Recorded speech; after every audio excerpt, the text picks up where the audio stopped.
Պատահում է հեռախոսով խոսում ես, դե ինչ-որ մեկի հետ խիստ անձնական խնդիրներ ես քննարկում։ Մեկ էլ գլխումդ առաջանում է մի միտք, իսկ կարող ես գաղտնալսում են։ Ինչ իմանամ ինչի համար, խառը ժամանակներ են։ Իսկ պատկերացրեք, որ ձեզ ոչ միայն գաղտնալսում են, այլ նաև գաղտնադիտում են։ Դե նկատի ունեմ տեսախցիկով հետևում են, էլի։ Գուցե շատերը մտածեն, որ սա չափազանցություն է, բայց դեռ նախորդ տարի շրջանառվում էր օրինագիծ, ըստ որի գրեթե բոլոր ձեռնարկատերերն իրենց օբյեկտների մուտքերի մոտ պետք է տեղադրեին տեսախցիկներ, դրանց հասանելիություն տալով իրավապահներին։ Մեծ աղմուկից հետո օրինագծի այս տարբերակը սառեցվեց, բայց գրվեց մեկ ուրիշը, որն այս անգամ իրավապահներին անընդմեջ հոսքով հասանելիություն է տալիս դեպի ահռելի թվով տեսախցիկներ։ Բոլոր պետական մարմինները, բոլոր համայնքային պոակներ, հողակներ, այսինքն մեջ մտնում է մանկապարտեզ, դպրոց, գրադարան, ամեն ինչ։ Եվ ամենակարևորներից մեկը ավտոկայանատեղիները։ Եթե քարտեզով նայենք, այսինքն փորձենք պատկերացնել, օրինակ Երևանի քարտեզով, կամ կենտրոնի քարտեզով,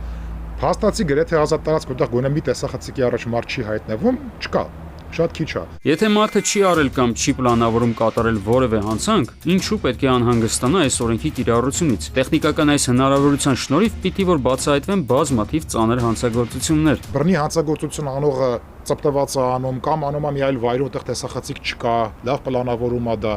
Այդ տեսախցիկները ամենտեղ դնելով անվտանգությունը բարձրացնելը երբեք չի աշխատել։ Առնվազն ինչ վերաբերում բռնի հանցագործություններին։ Բայց այստեղ հարց է առաջ գալիս. ինչպես են նույնականացնելու այս կամ այն վարչական իրավախախտումը կատարողին, նույնիսկ եթե մարդկանց դեմքերը համեմատեն անձնագրային շտեմարանների տվյալների հետ։ Մարդիկ մշտապես լինելու են տեսախցիկների առաջ, որոնց հոսքը օրենքով իրական ժամանակում կարող է գնա պոակին եւ այնտեղ կարող է օգտագործվել դեմքի ճանաչման համակարգ, դա կոչվում է հեռավար կենսաչափական վերահսկողություն։ Ասենք իրավապահները նույնականացրին քաղաքացիներին։ Ինչ է տեղի ունենալու վատագույն դեպքում կտուգանվեն թափած աղբի համար, ինչն այդքան էլ վատ չէ, կմտածեն օրինապաշտ քաղաքացիները։ Ինչ ենք ունենում, բոլոր մարդկանց, ովքեր երբևիցե, օրինակ, ցույցերի տեսակետից նայենք, որևէ բողոք ունեն իշխանությունների դեմ։ Կապ չունի համատեքստը, ուսուցիչ է, որ աշխատավարձի բարձրացման համար է, թե ընդդիմադիր է, որը քաղաքական օրակարգով է այնտեղ, ով ինչքան ժամանակ է մասնակցել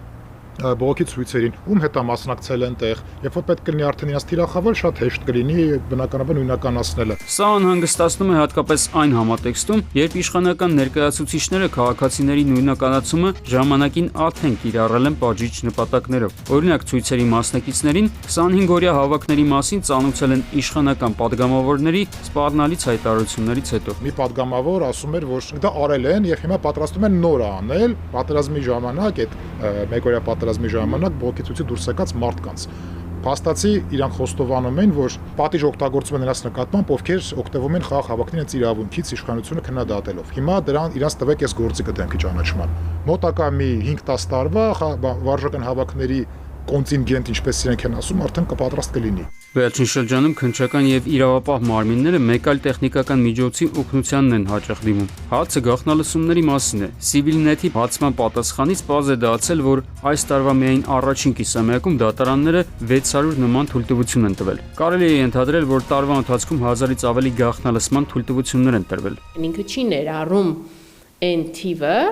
որոնք որ տրվել են, բայց դեռևս օրինակ այդ գործով վարույթը շարունակվում է, օպերատիվ հետախուզական միջոցառումներ, այդ գաղտնալսումները, այսինքն չփաստաթղթավորված, չթույլատրված դատարանի կողմից եւ փաստացի իրականացվող շատ ավելի շատ են։ Գաղտնալսումը նորմալ պրակտիկա է ցանկացած իրավապահ համակարգի համար։ Այստեղ խնդիրը քանակն է, ինչու այսքան շատ։ Չմասնավորեցրած օպերատիվ տվյալը բավարար է դատարանին մեր այսօրվա պրակտիկայում այդ սանկցիան տալու համար։ Եթե նույնիսկ սկզբնական շրջանում տեղեկատվությունը չի բավարարում որոշումը հիմնավորելու համար, ապա ժամանակի ընթացքում այն պետք է լինի, եւ դատարանը դա պետք է հաշվի առնի գաղտնալսման թույլտվությունը 3 ամսով երկարաձգելուց առաջ։ Պրակտիկայում, ինչպես հասկացանք, Հայաստանում մարդը կարող է գաղտնալսվել առանց հիմնավոր պատճառի։ Օրինակ, տեղական ինքնակառավարման մարմինների ընտրությունների ավարտից հետո հրապարակվել էր քաղաքական մի ուժի ավագանու տեխնացուի գաղտնալսումը։ Երկու աղջիկներ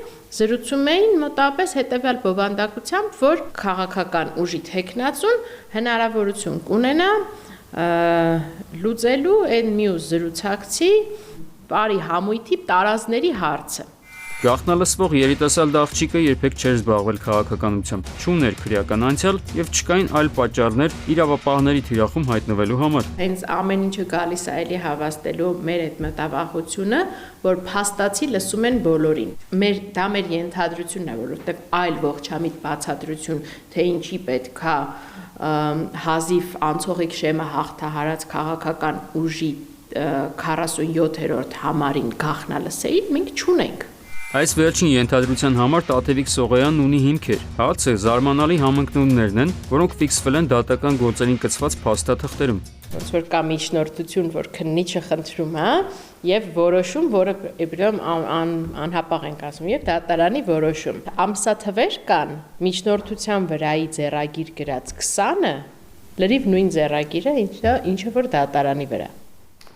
Տպավորությունն է, ոնց որ նույն մատն է գրել։ Այո։ Այս ամենն իհարկե մտահոգիչ է, բայց տեխնիկական միջոցները սովորական հանցագործությունների բացահայտման համար եւս օգտագործվում են, չէ՞։ Այո, վստահաբար օգտագործվում են, բայց հաճախ քաղաքացիները բողոքում են այն հանգամանքից, որ սեփական ուժերով են ստիպված լինում հայթայթել պետության հաշվեկշռում գտնվող տեսախցիկների տեսանյութերը հանցագործներին հայտնաբերելու եւ քննիչներին ներկայացնելու համար։ Ավելի շատ բեռը մնում է մեր վրա, որովհետեւ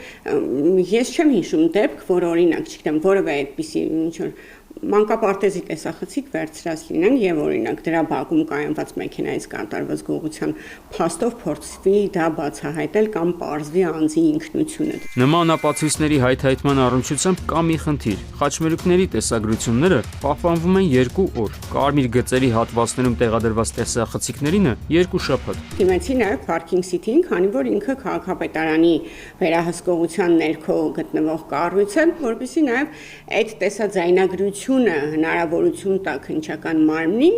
ավելի օբյեկտիվ պատկեր ունենալու իհարկե նաև փորձագետներին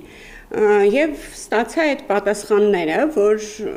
դրանք անձնական տվյալներ պարունակող տեղեկություններ են եւ ձեզ տրամադրվել չեն կարող։ Նույնիսկ արդարադատության լավագույն անկախ համակարգեր ունեցող պետություններում իրավապահների համար խիստ սահմանափակված են հատուկ տեխնիկական գործիքների կիրառման հնարավորությունները։ Պատճառը պարզ է։ Ցանկացած օղակում մեծ է գայթակղությունն անցնելու սահմանները եւ նման միջոցները օգտագործելու իշահ այլ նպատակների։ Հայաստանի պարագայում ըստ մասնագետների գաղտնալսումների քանակը եւ տեսախցիկների միջոցով դեմքի նույնականացման հնարավորությունն առավել քան անհանգստանալու տեղիք են տալիս։ Արմեն Աթալյան, Զորաբ Քարամյան, Սուրանկյուն։